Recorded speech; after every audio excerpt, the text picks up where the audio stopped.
इस लड़के ने दवा खा के मेरे साथ संबंध बना।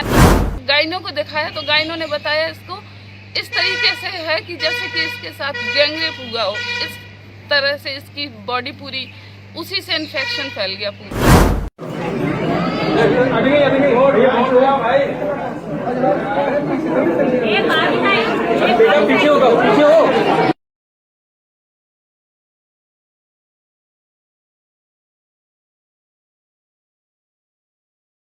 तो मैम इनका नाम?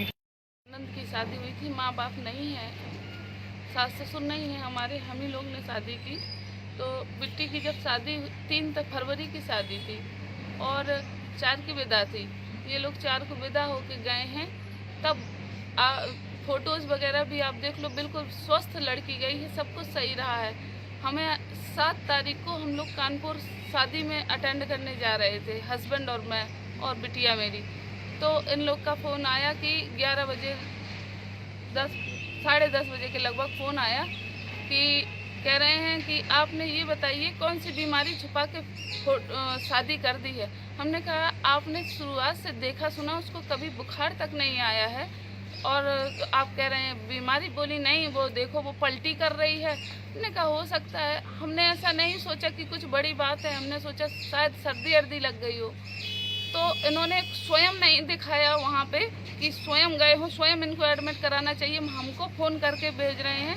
तो हम शादी अटेंड ना करके सीधे उरई चले गए, कानपुर से उरई पहुँचे। उरई पहुँच के तुरंत लड़की को लाके हमने विमल नर्सिंग होम सर्वोदय नगर में एडमिट कराया। वहाँ पर भी इन्होंने जो मेन समस्या थी इनकी वो नहीं बताई है, सिर्फ बताया कि पलटी हो रही है, लैटेंट डिहाइड्रेशन का उसका इलाज चलता रहा। डिहाइड्रेशन के इलाज के बाद जब उसको समस्या दूसरी थी, इन्होंने जो दमान था वो भी था साथ में, लड़की का हस्बैंड वो भी था, तो उसने भी नहीं बताया। लड़की ने शर्मवश नहीं बताया कि समस्या क्या है। और जब थोड़ा सा पलटी उसमें आराम लग गया, ये हुआ कि घर में बच्चे अकेले, यहाँ पे मेरे घर पे कोई नहीं था। तब हम लोग आए तो वहाँ आराम लग गया था, आ गए।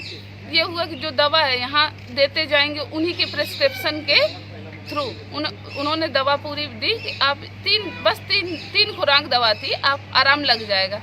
जब आराम नहीं लगा तब मैंने लड़की को जोरबस पूछा कि क्या समस्या है।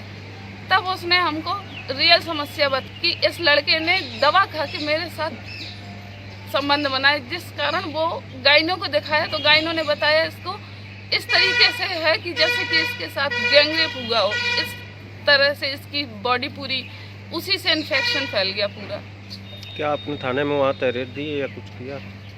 कहाँ पे पुलिस में कोई कार्रवाई की अभी आपने? हमने कुछ नहीं। अभी कोई कार्रवाई नहीं की है, लेकिन जब ये लोग इस तरीके से बोल रहे थे तो हम लोगों ने कानपुर में पीएम करवाया है। क्या नाम है आपका? मेरा नाम सरिता है। आप लोगों ने एप्लीकेशन नहीं दी कानपुर में? नहीं। 800 से ज्यादा किसानों की आत्महत्या या हत्या हो गई, जान चली गई। ये वही सरकार के लोग हैं जिन्होंने किसान को कहा कि उनकी आय दोगुनी हो जाएगी। किलों से लेकर के न जाने क्या क्या दीवारें तक खड़ी की गई। जो कुछ हो रहा है और जिस तरह से खबरें आ रही हैं कि आंसू गैस, और उससे पहले किसानों को रोकने के लिए, आंदोलन को खत्म करने के लिए किलों से लेकर के न जाने क्या क्या दीवारें तक खड़ी की गई। और प्रशासन के माध्यम से जो सरकार कर सकती थी वो सरकार कर रही है। दिल्ली की सरकार जानबूझ करके किसानों की आवाज दबाना चाहती है। ये वही सरकार के लोग हैं जिन्होंने किसान को कहा कि उनकी आय दोगुनी हो जाएगी, फसल की कीमत मिलेगी, एमएसपी लागू करेंगे। कुछ वर्षों पहले हमने और आपने देखा किसान आकर के धरने पे बैठ गए। 800 से ज्यादा किसानों की आत्महत्या हुई या हत्या हो गई, जान चली गई। लेकिन उसके बावजूद भी सरकार किसानों को एमएसपी देने के लिए तैयार नहीं है। तो जो सरकार किसानों के नाम पर वोट लेना चाहती हो, जो सरकार स्वामीनाथन जी को भारत रत्न दे रही हो, जो सरकार किसानों के नेता चौधरी चरण सिंह जी को सम्मान दे रही हो, भारत रत्न, आखिरकार किसान को एमएसपी क्यों नहीं? या एमएसपी देना नहीं चाहती सरकार? बड़े लोगों से मिली हुई है सरकार, जो लोग मुनाफा कमाना चाहते हैं उनसे सरकार मिली हुई है, और उसी का परिणाम यह है कि किसान की आवाज दबाने के लिए लगातार सरकार इसी तरह का व्यवहार कर रही है किसानों के साथ।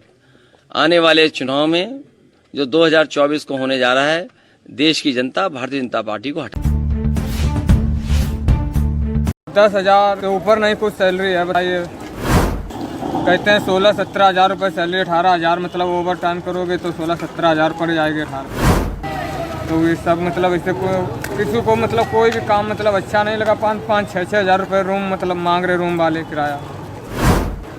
भाई 5-6 हज़ार का रूम मिल रहा, राशन पानी और मतलब कमरा किराया रूम, ये 2-2, 4-4, 5-5 हज़ार रुपये खर्चा करके बेचारे चले गए। 10,000 में यहाँ जब करेंगे तो क्या बचा पाएंगे। ये रोजगार मेला ITI में लगा था, तो 5-10 हज़ार में बताइए राशन पानी कैसे का काम चलेगा इस पे काम। कानपुर से सर यहाँ ये लावा कंपनी में आए थे, ये रोजगार मेला जो नहीं लगता है, इसी में घर वाले अभी सोच रहे हैं कि पिताजी अभी हमारे फ़ोन करे थे कि परदेश गए लड़का हमारा कुछ करके मतलब परदेश। क्या नाम है आपका? राम गोविंद राजपूत सर। कहाँ के रहने वाले हैं? कानपुर जिला, कानपुर नगर के। क्या हुआ, कहाँ से आए थे, कहाँ जा रहे हैं? कानपुर से सर यहाँ ये लावा कंपनी में आए थे, ये रोजगार मेला जो नहीं लगता है, इसी में। तो ये 16-17 हज़ार रुपये सैलरी पहले बता रहे थे। अब ये मतलब वहाँ पहुँचे तो 10,000 बता रहे हैं, और 10,000 में 5-6 हज़ार का रूम मिल रहा है। तो 5-10 हज़ार में बताइए राशन पानी कैसे का काम चलेगा इस पे काम। कहाँ पे लगा था ये रोजगार मेला और कैसे यहाँ पहुँच गए लावा कंपनी? ये रोजगार मेला ITI में लगा था, कानपुर ITI। फिर वहाँ क्या हुआ था, कैसे? वहाँ पे मतलब ये फार्म मतलब भरा था, तो वैकेंसी कहीं निकलेगी मतलब नाम। कंपनियाँ ये रोजगार वाली आई थी मतलब कि, तो आपको मतलब कॉल आएगी, आपको जाना पड़ेगा वहाँ। तो वहीं सर मुझे कॉल आई, तो हम फिर आए यहाँ पे। और 9 तारीख को सर बैठे थे, और आज 10 तारीख हो गई। कल से यहीं मतलब कुछ काम वाम भी नहीं मिल रहा, और 1,000-1,500 रुपये खर्चा भी हो गया, तो 2,000 रुपये लेके चले। क्या लादे हो आप? ये सर इसमें बर्तन वर्तन और ये अपना कंबल अम्बल लाते हैं सर भी।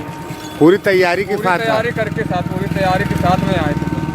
कि अब तो कंपनी में नौकरी मिल गई? नौकरी हमको यहाँ रोजगार मिल जाएगा काम, तो ये आए थे 17-18 हज़ार मिल जाएगा, तो घर का काम खर्चा और खर्चा मतलब।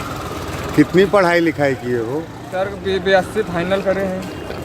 किस सब्जेक्ट से BSc हो? बायो से। बायोलॉजी से? बायोलॉजी से। रोजगार की क्या स्थिति लग रही है? रोजगार की स्थिति सर ये लग रही है कि रोजगार में तो कोई हमको वो अच्छा वो काम दिख नहीं रहा है। मतलब कई बंदे आए, मतलब 2-2, 4-4, 5-5 हज़ार रुपये खर्चा करके बेचारे चले गए। 10,000 में यहाँ जब करेंगे तो क्या बचा पाएंगे। भाई 5-6 हज़ार का रूम मिल रहा, राशन पानी और मतलब कमरा किराया रूम, ये तो 10,000 में कुछ नहीं बचा पाएंगे। तो 2-3 हज़ार रुपये अपना खर्चा करके लौट। कहाँ पे थी ये कंपनी? ये कंपनी थी ये सेक्टर नंबर 62, लावा के 62-63, नोएडा में? नोएडा में। नोएडा में थी। और कितने साथियों का सिलेक्शन हुआ था? कनेक्शन सर साथियों का कम से कम हुआ था लगभग 40-50 लड़के थे, मतलब ये घाटमपुर साइड से आए हुए थे। तो ये सब मतलब इससे किसी को मतलब कोई भी काम मतलब अच्छा नहीं लगा। 5-6 हज़ार रुपये रूम मतलब मांग रहे रूम वाले किराया। तो इसी से वो सब लोग अपना खर्चा किराया करके मतलब लौट गए थे। इससे क्या बचा पाएंगे बताइए, चले गए। ये जो रोजगार मेले लग रहे हैं जिले जिले में, जी और अखबारों में छपता है कितने लोगों को रोजगार दिलाया गया, रोजगार दिलाया गया। क्या कहना चाहेंगे, किस तरह का रोजगार इसके मिला? बारे में सर ये हम कहना चाहते हैं कि तो कुछ कहते कुछ और हैं कि इतने हज़ार सैलरी मिलेगी, इतने वहाँ जब पहुँचते हैं कहीं 10,000 के ऊपर नहीं कुछ सैलरी है, बताइए। कहते हैं 16-17 हज़ार रुपये सैलरी, 18,000 मतलब ओवर टाइम करोगे तो 16-17 हज़ार पड़ जाएगी 18। जब यहाँ पहुँचते आते हैं तब ऐसा कुछ नहीं होता यहाँ पे, मतलब 10-12 हज़ार सैलरी नहीं, और रूम का और खर्चा राशन पानी यहाँ से पैसे कैसे। वैसे तो अपने बंदा कुछ घर ही पे रहे करे तो 400-500 रुपये रोज़ कमा लेगा।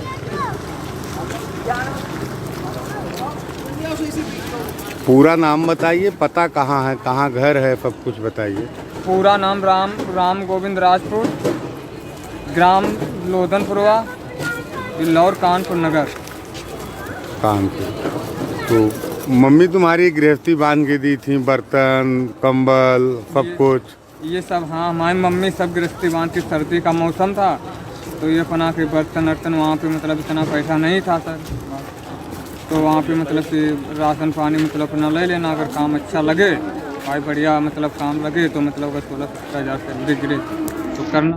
सोच रहे होंगे कि आप प्रदेश गए हैं, कुछ घर वाले कमाए। अभी सोच रहे हैं कि पिताजी अभी हमारे फ़ोन करे थे कि प्रदेश गए लड़का हमारा, कुछ करके मतलब प्रदेश से लाएगा। तो ये कौन सा रेलवे स्टेशन है जहाँ आए हो? ये है गाजियाबाद रेलवे स्टेशन।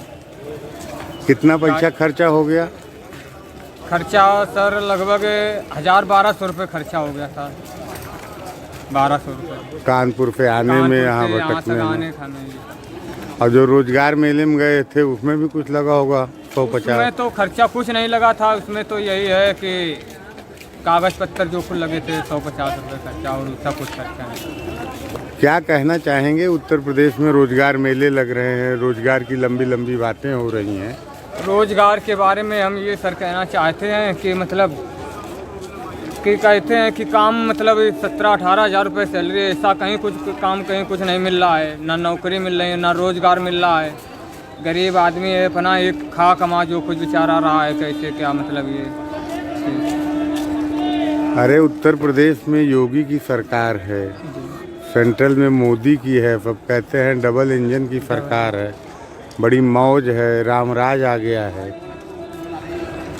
रामराज तो सर आ गया है, लेकिन ये हम लोगों गरीबों का कुछ नहीं हो पा रहा। मतलब कैसे जिसके यहाँ 4-6 यूनिट हैं, सदस्य हैं, मतलब घर परिवार, जिसके पास 2 बीघा खेती और 4-6 यूनिट है, मतलब घर का खर्चा चलाना, ये सब कैसे क्या मतलब, जब कोई कमाई दमाई नहीं होगी मतलब करेंगे नहीं तो राशन तो मिलता होगा फ्री? अब सर राशन 5 किलो मिलता है महीने में, 5 किलो मतलब क्या होगा, उतने में चल जाएगा सर 5 किलो। देखिए ये हैं राजपूत जी, आए थे दिल्ली बड़ी उम्मीद के साथ कि रोजगार मिलेगा।